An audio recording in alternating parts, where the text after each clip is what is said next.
आज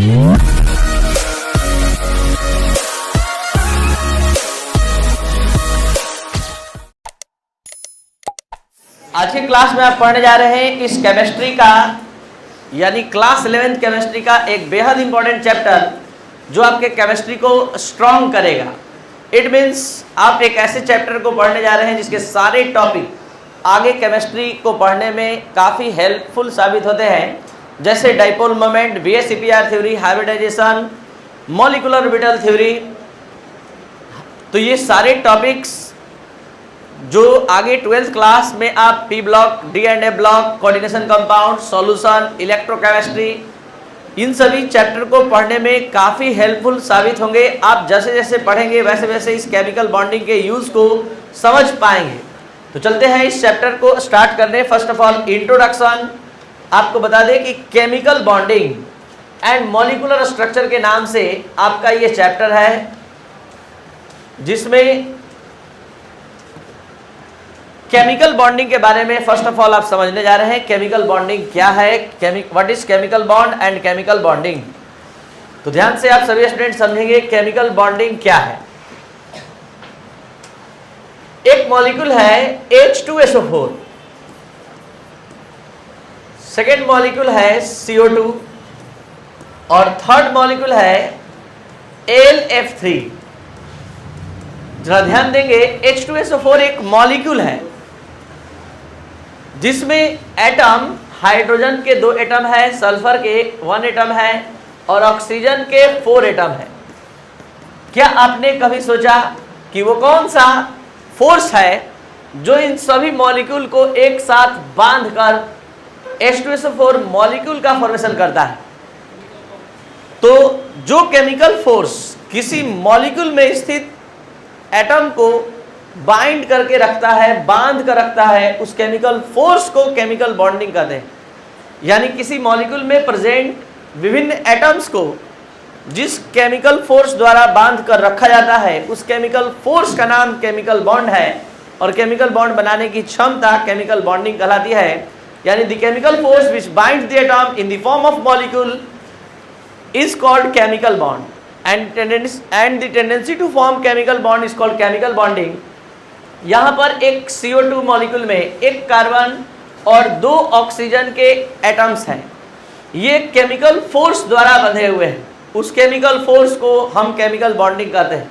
अभी तुरंत हम पता लगाने जा रहे हैं कि इन सभी मॉलिक्यूल में जो एटम आप देख पा रहे हैं, ये एटम आखिर कौन सा ऐसा केमिकल फोर्स है जो किसी एटम को बांधकर मॉलिक्यूल का फॉर्मेशन कर सकता है और मॉलिक्यूल के फॉर्म में रहने देता है।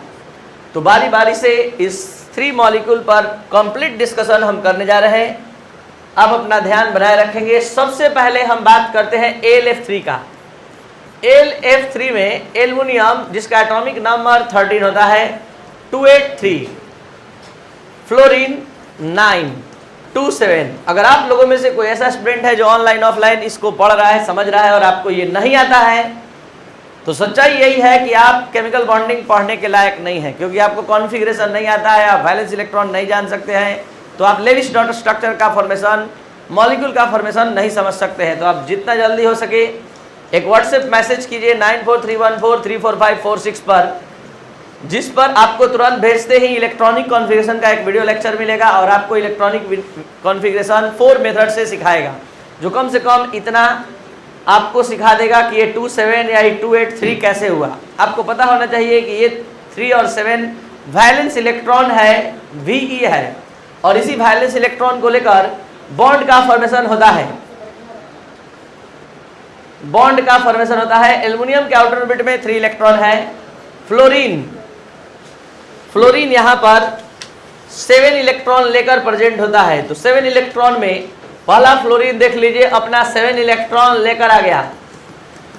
दूसरा फ्लोरीन भी 7 इलेक्ट्रॉन लेकर आ गया। तीसरा फ्लोरीन भी 7 इलेक्ट्रॉन लेकर आ गया। एक एक इलेक्ट्रॉन तीनों को इसने बारी बारी से लॉस किया। लॉस करने से इस एल्युमिनियम के ऊपर ट्राई पॉजिटिव चार्ज आ गया और फ्लोरीन एटम जो कि एक एक इलेक्ट्रॉन गेन किया है। एक एक इलेक्ट्रॉन गेन करने के कारण प्रत्येक फ्लोरीन एटम पर एक एक निगेटिव चार्ज डेवलप होगा।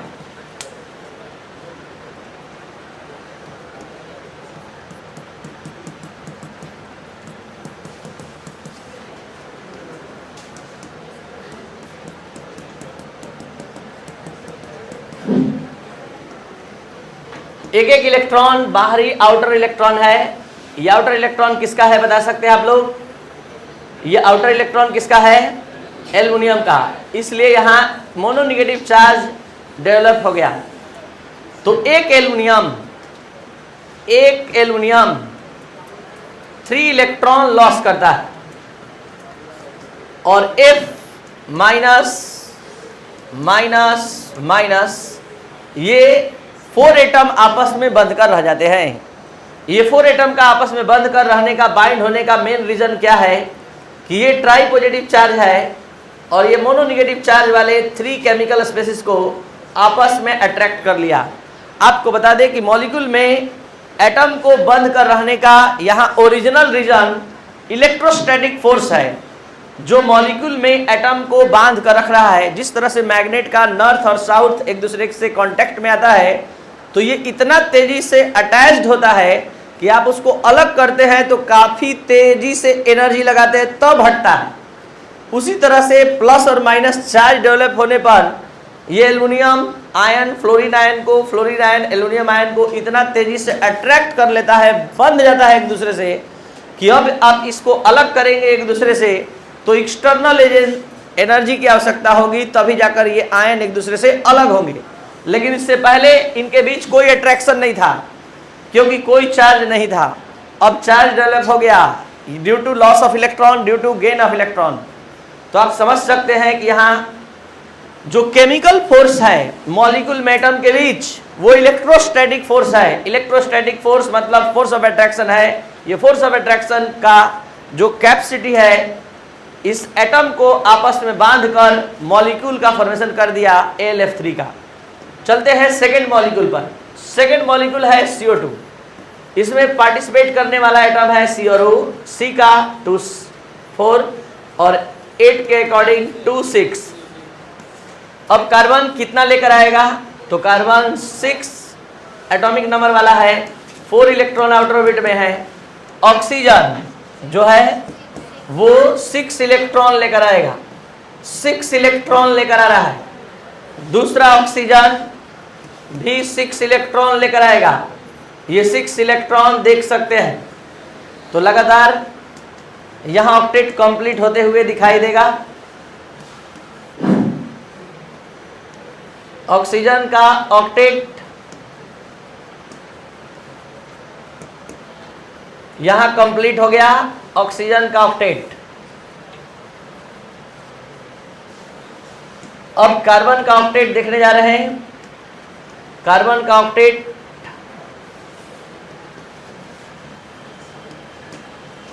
ये रहा कार्बन का ऑक्टेट।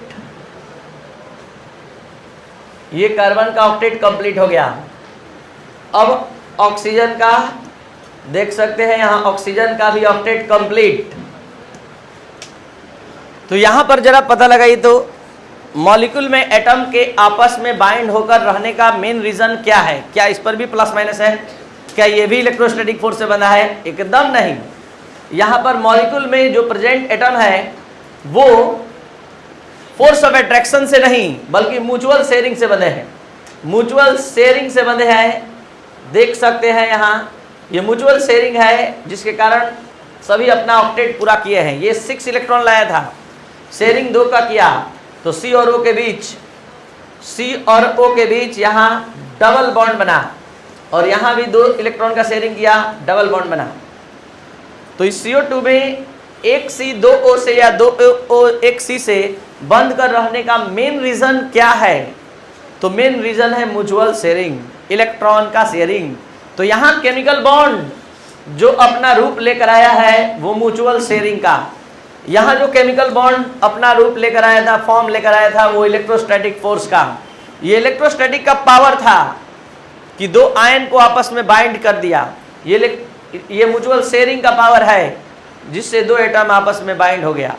और तीसरा आप पढ़ने जा रहे हैं फॉर्मेशन ऑफ H2SO4। तो H2SO4 में जल्दी से बताया जाए, H2SO4 में कौन कौन से एटम है? H1S16 286 और O826। तो सल्फर के आउटर ऑर्बिट में कितने इलेक्ट्रॉन हैं? 6। सल्फर 6 इलेक्ट्रॉन लेकर आया।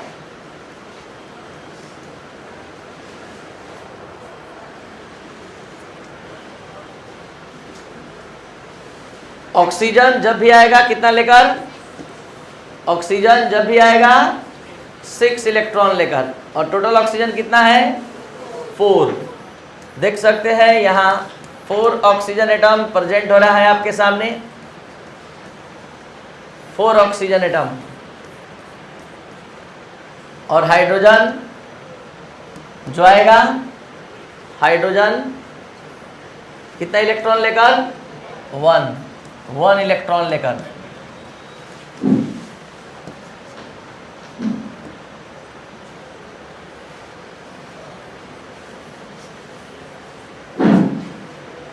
और अब सबका ऑक्टेट अब हम दिखाने जा रहे हैं। सबका ऑक्टेट आप सभी स्टूडेंट देखेंगे। सबसे पहले हाइड्रोजन का डुएट पूरा होगा, ऑक्टेट नहीं। हाइड्रोजन डुएट पूरा करेगा, हाइड्रोजन डुएट पूरा करेगा, क्योंकि हाइड्रोजन के नज़दीक वाला नोबेल गैस हीलियम होता है। इसके कारण ये ऑक्सीजन का ऑक्टेट है। ऑक्सीजन अपना ऑक्टेट दिखा रहा है कि हमारा ऑक्टेट कंप्लीट हो गया। इस ऑक्सीजन का भी आप देख सकते हैं ऑक्टेट कंप्लीट है। सल्फर का भी ऑक्टेट आप देख सकते हैं, सल्फर का भी ऑक्टेट कंप्लीट है। तो अभी तक जितने एटम के बीच हम बॉन्ड का फॉर्मेशन किए वो म्यूचुअल शेयरिंग वाला है। अगर इस तरह का कॉन्सेप्ट इस दोनों के साथ भी लगा दें, अप्लाई कर दें, तो ये अपना तो पूरा कर लेगा ये ऑक्सीजन, लेकिन सल्फर का फेल कर देगा। सल्फर का ऑक्टेट पूरा हो चुका है। अगर इस तरह का म्यूचुअल शेयरिंग करे सल्फर, तो सल्फर का 8 हो चुका है। अब 10 और ऊपर से 2 इलेक्ट्रॉन 12 हो जाएगा। तो यहाँ पर हम एक नया कॉन्सेप्ट लेकर आ रहे हैं, और वो नया कॉन्सेप्ट है एडवांस शेयरिंग का कॉन्सेप्ट। और ये एडवांस शेयरिंग यहाँ आपको दिखेगा। ये एडवांस शेयरिंग एक तीर वाला बॉन्ड होता है। जैसे हम इसको अलग से थोड़ा समझा दें, दो एटम के बीच अगर वन इलेक्ट्रॉन का शेयरिंग इस तरह से हो रहा है, तो दोनों atom equal electron sharing region में लगाया है, जैसा कि आप देख सकते हैं यहाँ से यहाँ तक। लेकिन ऐसा शेयरिंग जिसमें एक एटम इलेक्ट्रॉन लगाया है और एक नहीं, लेकिन हक दोनों का होगा। वास्तव में ये किसका इलेक्ट्रॉन है? ए का, लेकिन काउंटिंग दोनों के लिए हो रहा है। बोर्ड पर ध्यान देते रहिए, समझते रहिए, क्योंकि बेस तैयार हो रहा है इस चैप्टर का। और अब यहाँ एक तीर, ये तीर कोऑर्डिनेट बॉन्ड है, एडवांस शेयरिंग है। ये तीर इशारा है। अब हम नहीं भी अगर इसको इस तरह से घेरते हैं, हम अगर इसको नहीं घेरते हैं इस तरह से अगर नहीं घेरते हैं, तो भी आपको समझ लेना है कि इस इलेक्ट्रॉन का काउंटिंग अब दोनों के लिए होगा। लेकिन वास्तव में ये इलेक्ट्रॉन किसका है? सल्फर का। लेकिन अब काउंटिंग दोनों के लिए होगा। और यहाँ भी उसी तरह सिंगल एरो यहाँ भी देंगे, और इसका ऑक्टेट कंप्लीट। आपको समझने के लिए कि अच्छे समझ में आए, इसलिए ये दिखाया जा रहा है।